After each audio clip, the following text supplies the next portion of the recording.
Anong ganap sa mundo ng showbiz? Nag-viral ang naging sagutan sa impeachment trial ni Vice President Sara Duterte matapos tila pasaringan ni impeachment private prosecutor Attorney Lorna Capunan ang naging pahayag ni Senator Judge Robin Padilla. Sa ika-9 na araw ng pagdinig, sinabi ni Robin na sana ay hindi maging one-sided ang House Prosecution Panel sa presentasyon ng kanilang mga testigo. Alam niyo po, napakaganda po ng inyong sagot. Sana hindi one-sided ang ating persecution. Ano? Kasi, alam niyo,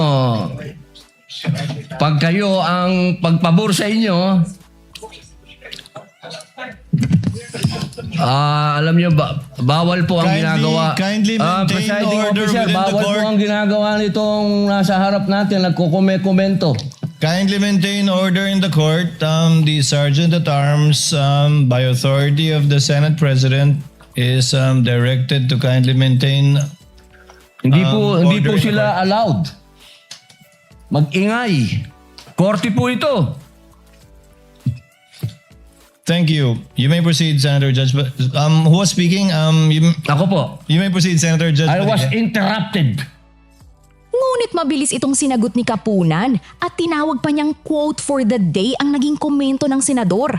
Ayon kay Capunan, natural lamang na maging one-sided ang parehong kampo dahil tungkulin ng prosecution na patunayan ang kaso, habang responsibilidad naman ng depensa na ipagtanggol ang kanilang panig. Siguro mas nakakapagtaka pag naging neutral ang prosecution. At lalong nakakapagtaka kung i-defend namin yung respondent, no? So, I think Kong Jinky is very diplomatic na, in her kasi answer. kung ikaw yun, Kasi ako, maginoo pero medyo basta style. But I've always said that sometimes the Senate impeachment hearings are in black and white. And we're very appreciative that Senator Robin always brings color and surprise and excitement. It's as if, especially if it's the last one to manifest, nagigising po kaming lahat. Kanina talaga nagigising kaming lahat. At pinagalitan pa kami sa front row. So may I use this opportunity to apologize to Senator Judge Robin. There was no intent to disrespect him. No?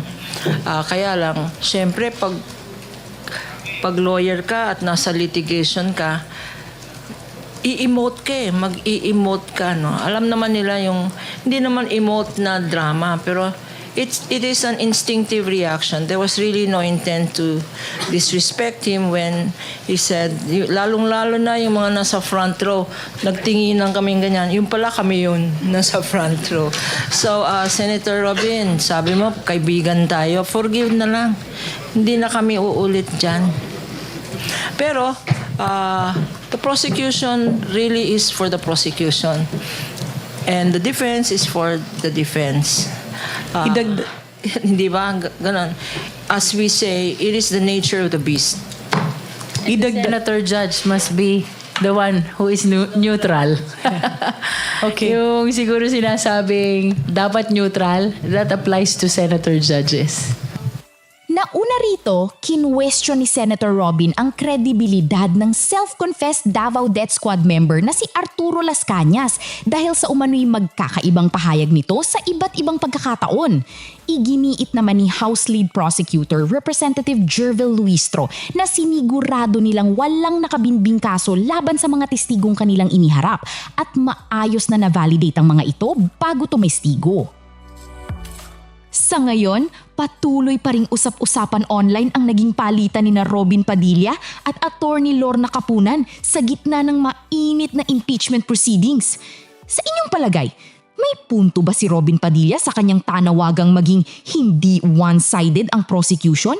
O tama si Attorney Lorna Capunan na likas na one-sided ang bawat panig sa isang impeachment trial?